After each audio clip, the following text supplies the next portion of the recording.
Let's ride. Time for the words that are recited before each and every game here at Dodger Stadium. Take it away, Finn. It's time for Dodger baseball.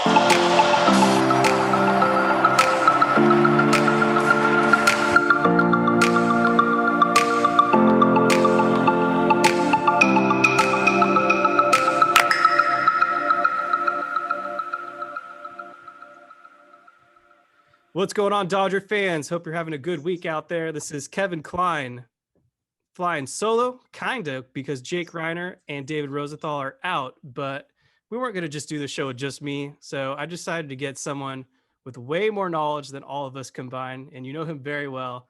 Like the Dodgers players, very versatile. So he fits right in. And we'll get into the history later of why he's so critical to the Dodgers' long-standing history with great players and broadcasters. So part of the broadcast team joining this season, I'm talking about José Mota. Jose, thank you so much for joining the Incline Dodgers today.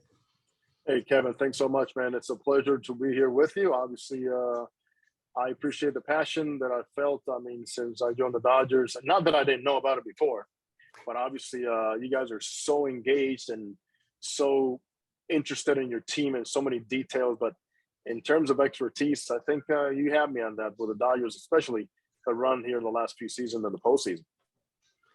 We're going to dive into a number of topics, but I wanted to get the show rolling with Mookie Betts, because why not? He just hit a career high in home runs, 33 of them. He's a 6.5 WAR player. He scored 105 runs this season, and he's not only doing it on offense, but defensively, he's been a monster. A 13 defensive runs saved out there in the outfield. We just had him mic'd up on Sunday Night Baseball on ESPN. It was a great interview, but one of my biggest takeaways from that was he basically said he's having the time of his life as a Los Angeles Dodger, and he's loving it. So another thing that was really interesting that's been pointed out as of late is Trey Turner and Freddie Freeman essentially reinvigorating him as a hitter. We've noticed this season he's a lot more aggressive on the first pitch. So I'm going to pass it over to you, Jose. I wanted you to essentially break down how generational of a hitter Mookie Betts has been and maybe how slightly underappreciated he could be. You're talking about a premier athlete. That's number one. And somebody that's always had the mentality of getting better. And you can't take that away from, players, and say athletes overall, and no matter what sport, that always have that space in their hearts, in their head, and in their talent to improve. Don't put any limits on them. And we've seen him with Mookie Betts. Under the pressure pack of Boston, he thrived. Under the pressure of the contract that he, declined in Boston, he thrived. But Mookie has always been surrounded by people that I know in his circle that have always told him and challenged him to get better at whatever it is. Okay, if it's your base running, if it's your outfield. Mookie turned himself into a Gold Glove outfielder. Remember, Mookie came through the minor leagues at second base, which he still loves playing. And I remember talking to him back in the days in Boston about the transition moving to the outfield. And he just simply said, I'm going to work as hard as possible to become the best guy I can be out there. There's a lot to learn on a very challenging outfield in Boston. And he thrived because he worked on it. And, he doesn't miss details. Mookie became more outspoken with the years in Boston and even in hitters meetings or positional meetings or analytics meetings because he understands the game so good. So his success and the fact that he thrives under pressure doesn't surprise me. But also a player that batting leadoff can change a game for you in so many ways. And it could be an at-bat. It could be thunder and slugging. It could be the home run, obviously. But just his presence in the batter's box makes a huge difference for the people in front of him and for the people behind him. So, we always talk about it's like hitting your driver in golf or hitting a draw or you want to, hook something. And, Mookie has what I call, because I've seen it now, I saw it in Boston, I saw it here in batting practice too, is the ability to maneuver the barrel, okay? It's not so much about bat angle and launch angle and exit velocity. He knows how to, on certain breaking pitches, where to get the barrel, where he's going to maximize how the ball travels out of the barrel. And I've seen him do it with hitting coaches here and the way they instruct him on certain things. So maneuverability of the barrel is something that you don't hear a lot about, but man, does he have it? Yes, he does. And it's remarkable. He can see one pitch in the first inning and hit for a line drive base hit and see the same pitch and maneuver the barrel and hit it 400 feet the next at bat, because he does have the ability and obviously the athleticism and the awareness to be a power guy, be a doubles guy, hit the ball the other way. And something too that comes to mind is Ron Renicky, who obviously had Mookie over in Boston. He mentioned to me in spring training, he goes, when Mookie starts going well, he goes, when he starts pulling the ball. Mookie's not one of these guys that, as we generalize sometimes, saying, hey, this player's hitting the ball the other way, things are going to be coming around. Ron Renicky said, when he starts pulling the ball with authority and hitting foul balls and pull, it's going to come. And that's exactly what we saw, Kevin, that happened here in May. Yeah, I think you broke it down beautifully, just how great of a hitter Mookie Betts truly is. The adjustments he's able to make in game, it's unlike most hitters out there in Major League Baseball. Top 5 player since I think he came up, in my opinion. So I wanted to move on to the pitching side of things, because this is where it kind of gets interesting. So Jose, I wanted to get your perspective and kind of pick your brain. Let's go into the postseason. Who do you think the Dodgers are rolling out as their game 1 starter, or hopefully we don't get to this point, but maybe that game 7 guy? It's real easy to think that, it's going to be in stone 1 through 4 or 1 through 4 or 1 through 5, which obviously you're not going to use 5 starters, but I think a lot of it's going to depend on the matchup. Like, who are you playing? To say, I want this guy, if this series goes this long, to see this team twice. So, but to me, if there's a number 1 guy, my opinion is Julio Urías. I mean, nobody's won more games in the big leagues the last couple of seasons combined. Julio is underrated, in my opinion, on what he can do with a baseball. Julio could be your finesse guy and go out there and throw you some ground balls, but Julio can make some bats. And Julio knows how to win. That's one thing about Julio. Man, obviously, he's got a great teacher in him. He's had it for so many years in Clayton Kershaw. A lot of guys, and I don't blame him either, are happy to just go out there and give you a quality start. Hey, I made my money. It's done and over with. Okay, I'm going to get paid in arbitration and eventually in free agency. But, Clayton Kershaw goes out there to win games. And that's rubbed up nicely on Julio Urías. And we see Urías now, even the way he prepares between starts, his bullpens, his workouts, everything is pretty much go out there and just challenge yourself to be better. On the physical side, conditioning side, on mental side, he's grown a lot and matured a lot in terms of just not letting things snowball on him during the game. Like, he doesn't get a call from the umpire. Somebody doesn't make a play.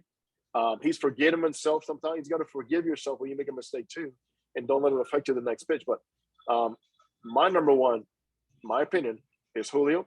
And from there on, they have the options, obviously, and also things that are kind of up in the air regarding Gonsolin.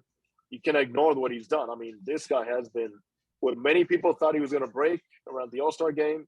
He became even better. He had a couple of rough starts, faced a couple of tough lineups, and he has gotten better. His month of August was unbelievable. Tyler Anderson, how can you ignore those numbers? Dustin May, Clayton Kershaw. So it's nice pickings, but I think overall the way it lines up to me after Urías is going to be based more on, do you want to alter some of those lefties? And also, how do you spray or pepper the righties? And also, who goes to the bullpen? I mean, and Andrew Heaney is not pitching well as of late, but could he be a guy that if somebody has a short outing, you're going to go to in the middle of a game and said, I need 3 innings from you? But to me, Andrew has to earn that as of right now, the way he's pitching, get his confidence up and get the job done. So, the Dodgers, Kevin, are in a very enviable position when you have already pretty much 8 games as your magic number. It's pretty much over, right? But obviously they want to get to the finish line and take care of things, set up the rotation. And they got to also consider there's a lot of off days between one series and the other, the end of the season, your first series. So all those things are going to be factors into how things work out. But I think overall, because of your record and because of how well they're doing, it's going to give guys more time to rest, to get set up, and to heal. Yeah. So I'm really glad you brought up the Urías work ethic and preparation, because that's actually something I was going to ask you about. But I'm actually right there with you.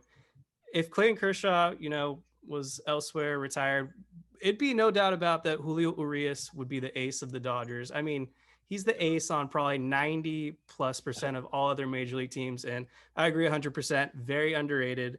Last season, 20-game winner, 2.96 ERA, and he only got better this season, which I think surprised a lot of people. 15-7 record at the time of this recording, an NL best 2.29 ERA. He's got the lowest WHIP of his career as well. Oh, yeah. It's just, every time you go out there, you feel like you're going to get a win with Julio on the mound, and that's what you want with your ace. And then, yeah, with Tony Gonsolin, the season he's been having too, just remarkable. We talk about him on the show all the time. Hopefully the injury doesn't derail him and he's able to get back and stretched out in time for the postseason, because I have him circled in right now as the game 3 starter, because I'm giving the ball to Kershaw game 2 no matter what.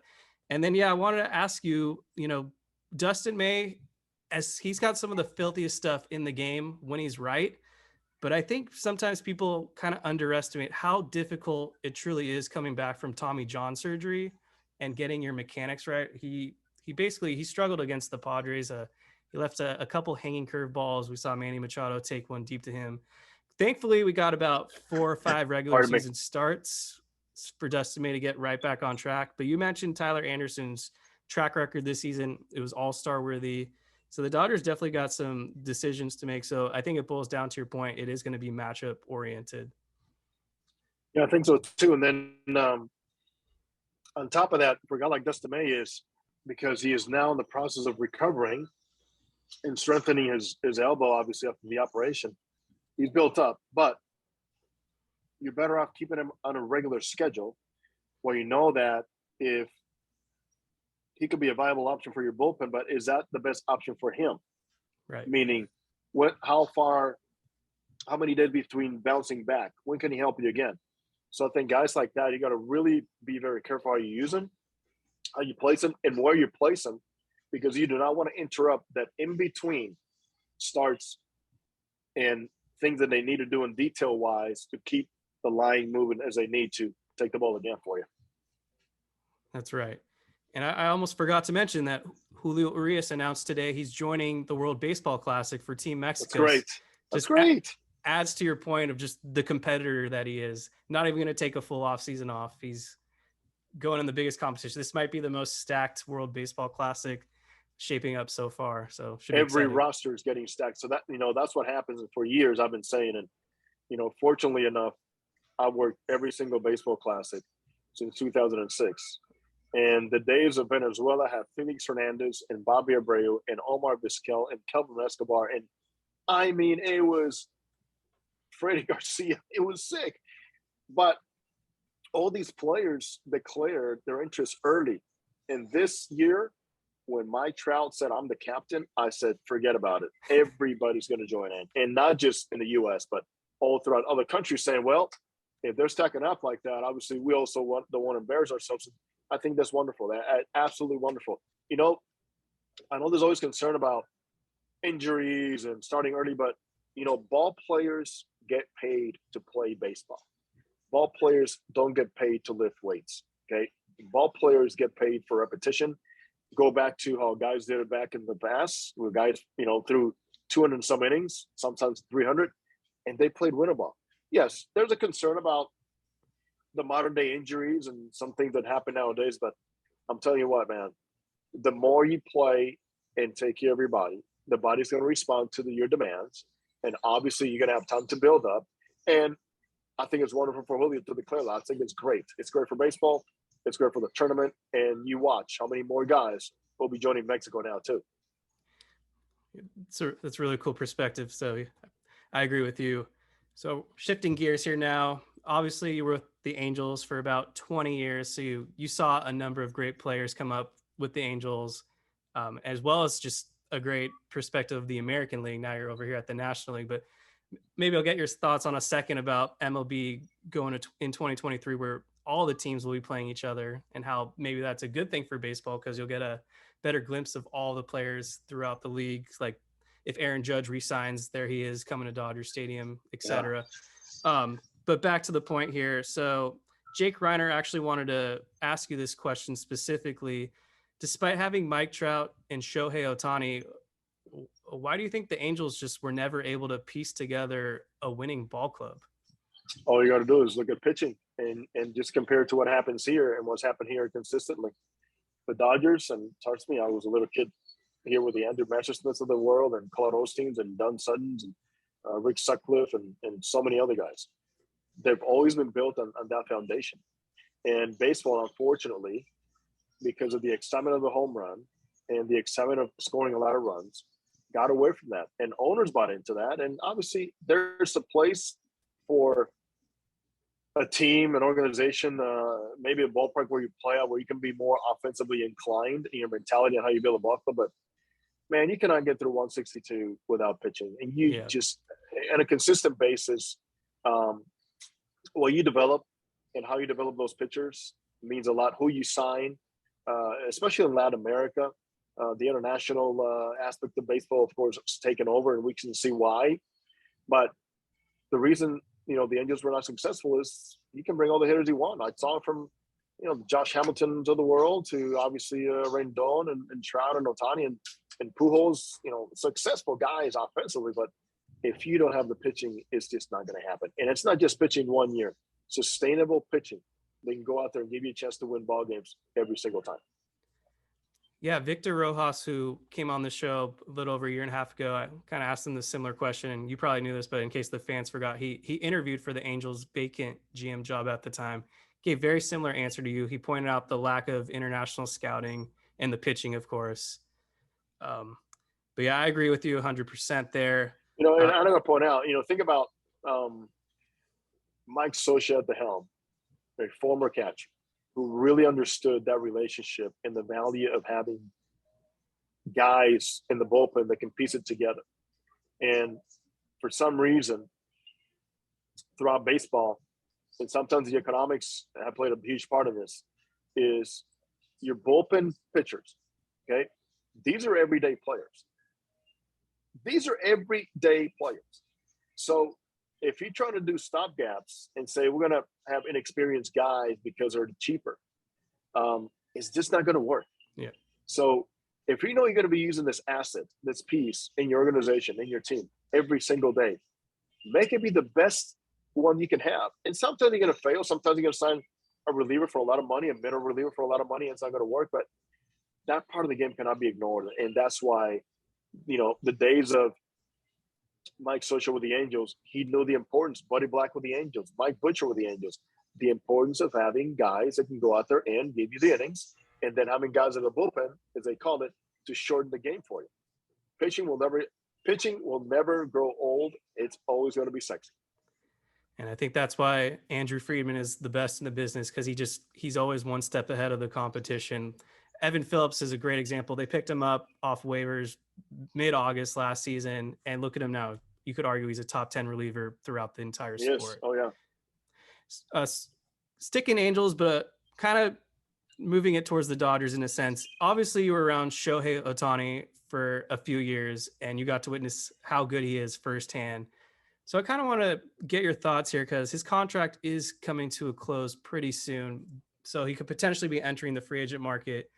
If he were to sign to the Dodgers, hypothetically, how much bigger on a global scale do you think this would be for Major League Baseball, one, and two, Japan, the rest of Asia, and I guess the world itself, seeing the new Babe Ruth in competitive and World Series games? That is a fantastic hypothetical. This guy is a difference maker. The one thing that many people don't know about, and fortunately I've had a good relationship with Shohei, he's a good friend. He wants to win really bad. And Shohei is, at the point where I think I saw Pujols get to, and I saw Trout get to, individual accolades, that's great. The hardware is great. And going to the banquets and receiving these things in the speech is great. But how about the group thing? How about winning? And that's what drives these guys. I mean, Shohei won in Japan, and he never forgot that. How he did it in their culture, how much that means. And yes, it's cultured in him that the individual thing is great, but how about the group? Us instead of me. And wherever he lands, whether via trade or just free agency, it's going to be a global impact in the game. And it's going to be a global impact in attention, global impact in getting a player that you just can't put a value on money-wise because there's nobody like him, and global impact in the following, because now it's going to be Shohei Ohtani surrounded by a team, hopefully, that's going to just not be all about Shohei, but about a team that he wants to contribute to win. But to see this kid and at a young age and what he did in Japan, he is one of the most respectful human beings I've ever seen. From never thinking that he's too much, and also having that inner chip in him that says, I need that challenge. I need to get better. I can do this. Never put limitations on himself. And Shohei, since he was a young man, age like 15, 16, wrote down a list of things that he wanted to become. And it always related to success and how to get there and what it was going to take. So I'm happy to see faces like this succeed and having an impact and making a difference in the game. And I'll tell you what, whatever market he goes to, it's going to be something that everybody will appreciate, not just the talent with the bat, but also know and understand that this guy is a premier pitcher, that this guy competes with the best, and that he wants to win. And beyond that, he's one of the most inventive guys I know on the mound. Take last season, I have a spot next to the dugout as a second analyst, and I recall the game where he just started throwing a cutter, like out of the blues. He and the Kurt Suzuki got together like, hey, let's try this pitch now. That was in a game. This year, in a game, he starts throwing a sinker.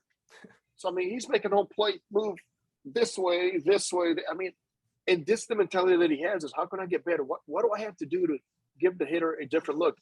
And then with the bat, he understands what hitting is all about, how spinning balls is. And one of the most impressive things to me since he arrived in the States is he can backspin with the best of them, the opposite field. And that is an asset that he learned in Japan.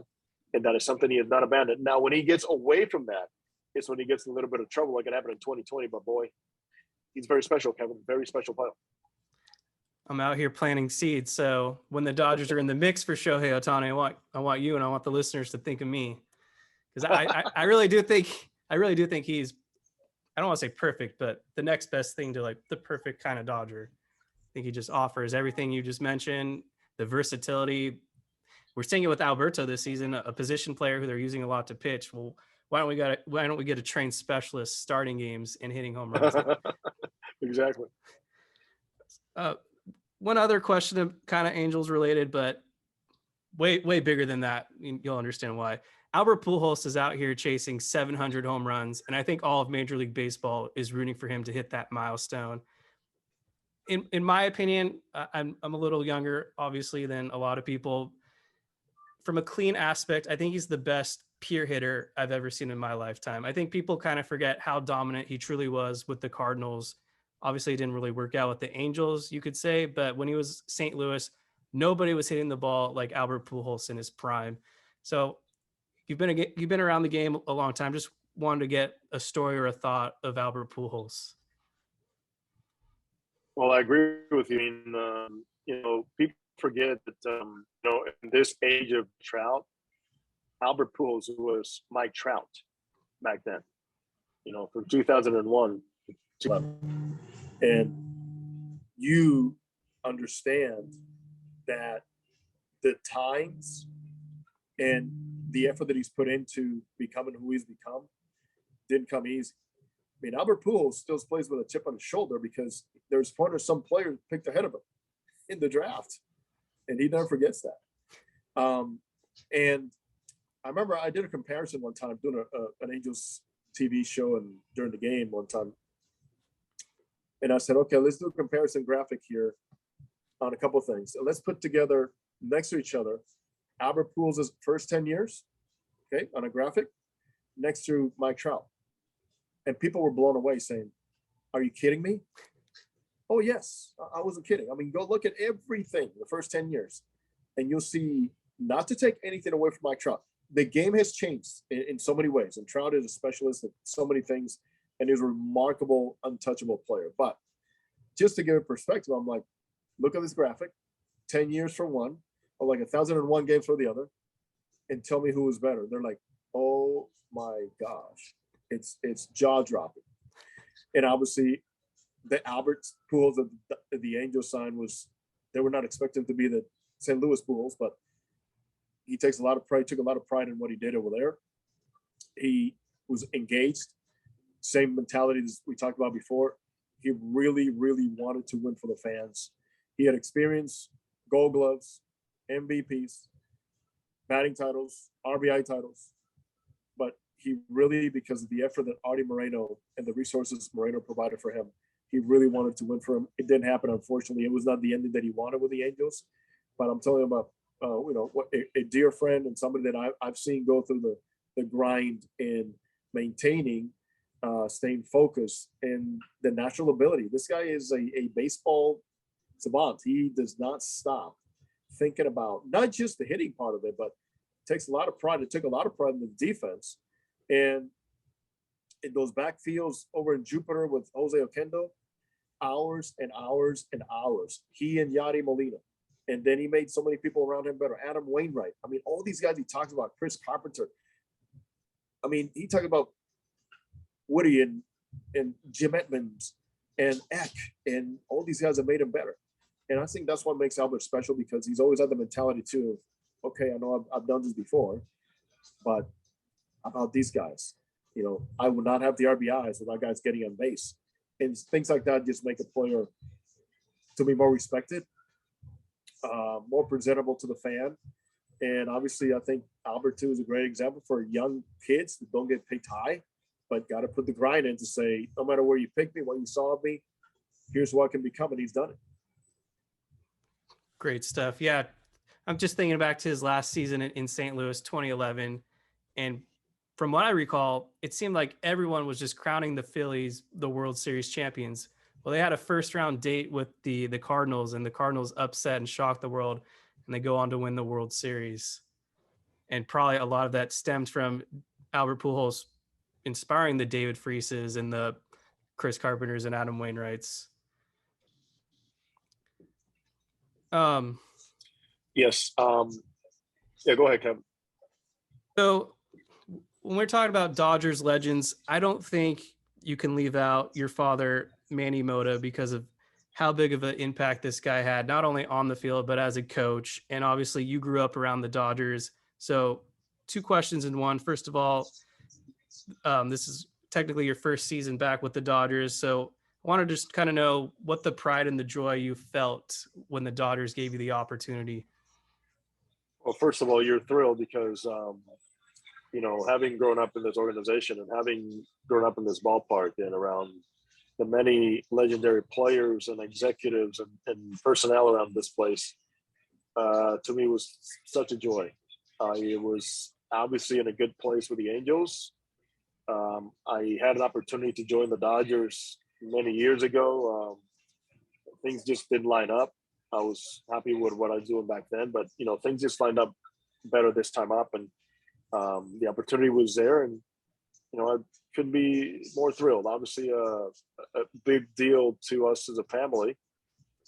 For myself, knowing that there was interest from this prestigious organization, and then to see my dad a lot and to join him and to see all the things that he has done here in LA and how much love and affection he received from the fans and for the organization overall is quite remarkable. So I'm still like living a dream.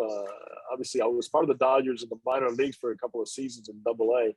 So I got to know a lot about the Dodgers system and philosophy of playing, which I knew from as a son, never as a player, but truly is fun to watch how they go about their business and how people are taken care of, and the appreciation for the alumni, which is great. Appreciation for guys in the baseball field and all the people that are influencers and to make sure the product is right, not just in the big leagues, but all throughout the organization. I'm quite happy to see that. I can only imagine how special of a feeling it must be doing the same thing that Vince Scully did, Jaime Jarrín in his final season, Fernando, Rick Monday, Charlie Steiner, Tim Neverett, Joe Davis, Oral Hershiser. Yep. And I get to work with all of them, so that's the best part, and even though I do that, my bulk of my work is working Spanish radio, but I got the chance to work with Rick, who's known me since I was 14 years old, when I was a bat boy, ball boy, clubhouse attendant. Charlie, who I've known for many years from the days back in ESPN in New York. Joe, whom I admired, for This is Oro, whom I met when he was in Winter Bowl with my dad back in 1980. About this, and obviously Jaime. I grew up in this booth. I grew up coming to these booths. A baseball rat. Vinny was bringing me up here when I was 7 years old and putting the headphones on me. And beyond that, Jerry Doggett and Ross Porter and Rudy Hoyos and Fad Garcia. So to me, it's like reliving so many of the memories that in the times that I spent here as a kid, suffering also sometimes when the Dodgers didn't play well and when I couldn't go in the clubhouse. The bigger machine was dominating at times. So it's been quite fun, obviously, to relive it and to obviously be part of it. Now it's my profession. And to share with the fans and my brothers and sisters and obviously my mom and be close to them, closer here in the organization, it's more than a blessing. Incredible. All right, I just got a couple more questions for you. They'll be a little quicker. First one, there's just been so much hype with the Padres the last 2 seasons. I think baseball in general was hoping this would be the next big rivalry. So sticking on that subject, why do you think it just really hasn't worked out for Juan Soto thus far? The Padres obviously gave up a lot, and we just saw the Padres come to town. Soto didn't really have a great series to remember. So just as someone that's as knowledgeable as you, just kind of curious why he's off to such a slow start. Yeah, I'm kind of curious too. Looking at his numbers, and to see a Juan Soto in the 240s as a Padre with 3 home runs and 6 RBI, I'm like scratching my head, going, "What's going on here?" I think we all know he can walk, but for Juan, I see sometimes that there's times when he can be more aggressive and make his money hitting the baseball, where he just has to be more passive. Now, I do understand the value that it's put on walking, okay, but there's times too when you are the guy. You are the guy people want to see swinging the bat, and guys getting in front of you are doing it for a reason. And I think in that respect, perhaps the change of scenery, they're not pitching to him any differently. Let's not buy into that, because baseball is baseball, and scouting now is global. It's universal. But the adjustment to the environment, the ball club, and just the overall pressure mounting on him of just not playing his game, because the Juan Soto that I've seen, the swings that I've seen are not Juan Soto swings. I mean, I see a lot of longer swings. I see a lot of tapping, sometimes getting in a position where he gets a little defensive and a little too passive sometimes. But trust me, he is a unique talent. Once he gets accustomed to the surroundings, it'll be different. Josh Bell, same thing happened to him. I just don't see the same Josh Bell that we saw here visiting with the Nationals. And that team's gone through a lot. Obviously, they've built on paper a wonderful team, enviable rotation. There's no doubt about it. The Josh Hader situation has not helped, and it didn't help the Brewers either. But it's a team that don't take it for granted. I mean, the Padres are built from the top down as a team that catches a baseball. Manny Machado is still one of the best players in the game. Kim can really pick at a shortstop. Tatis is not a factor, so I'm not even going to make him a factor because he has not been. But something just has not clicked yet, including, bringing over Bob Melvin, who did so much with way less over in Oakland. So it's a bit of a mystery to me. I don't have an answer to it, but I know one thing. Don't take it for granted, because they know what they have put together. And you know what, Kevin, sometimes it takes a week for it to flourish, and they get in and they can get to the playoffs and surprise a lot of people. Yeah, you're not wrong there. With the amount of talent they have, anything could happen. Just one random question here, pop culture related. Just want to get to know Jose a little better. Give me a music artist, a show, a movie, anything that just you've been digging these days. Oh, my wife will laugh at this, but I've been trying to finish The Americans, right? Great series. I think it's like 5 seasons, something like that. And I keep going back and like falling asleep after 10 minutes or 15 minutes. And I'm like, hey, you know what? I'll make it last for 2 years, but I don't care. I just want to watch the whole thing at some point, right? But in terms of music, I'm still inclined to my music back in the Dominican, merengue, salsa. Obviously, going back to the days of people that are more known over there than here, but also going back to the days of like memories of driving back with my father in the car. Like Frank Sinatra tapes will always be in play in that station wagon, and I've stayed with that, And then to me, entertainment is like cooking. I love to cook. Off season for me is like cook, travel, get to experience different things, do some hot yoga, and work out. And that's pretty much it. I'm pretty boring guy when it comes down to doing stuff, away from baseball.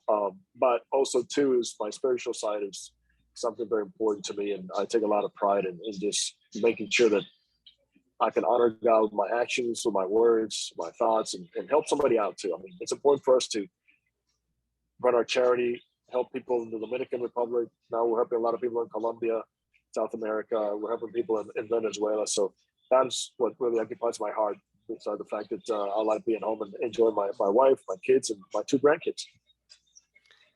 Thank you so much for sharing that. Yeah, baseball's time consuming, but when we're able to squeeze in other things, you got to do it when you can. Well, Jose, I know you got some work to do tonight. Really appreciate you coming on the show this evening. You've been phenomenal. I hear you on the radio, TV, all that. So I really enjoy your work. I'm glad to have you on the Dodgers team. So once again, thank you so much for coming on the show this evening. Kevin, thank you very much. I truly, really respect you guys as a Dodger nation, as I say, because I've seen it through the years. I see it on social media. I understand everything that you guys have, felt and gone through. But the support that I see here with 50,000 fans in the stands is absolutely remarkable. Beyond me to think that it's been sustained for so many years. But this new generation social media, really interested in how you guys break it down, because obviously there's a lot of knowledge, a lot of people that put their piece in, and make it more fun for us even to learn more about the history of this team. Be well. All right. Thank you so much, Jose.